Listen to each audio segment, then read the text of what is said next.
Em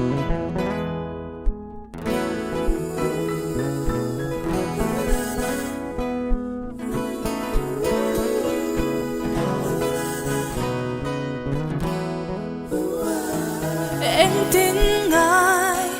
về ông chẳng mơ là dễ ý lắm ở ngày biệt thu mình đem lo theo lùng rùng cảm ơn ngài chê thình lại ru ca em đắng cả đón ngài lâu nắng sao cao về trên xe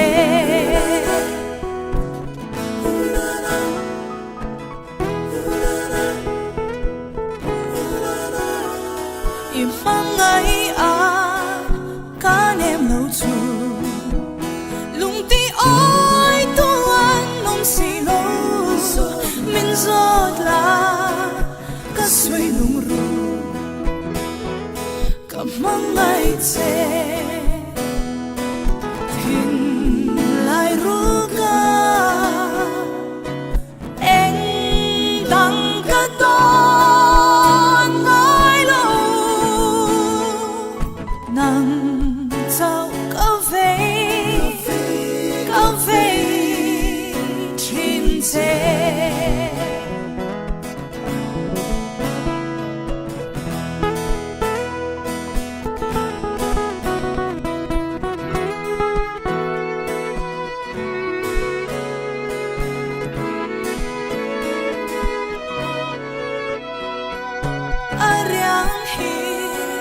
mình hiểu lâu là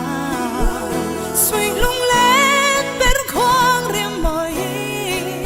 tu ai xa dài ông mỏi nhẹ càng nghĩa lòng chê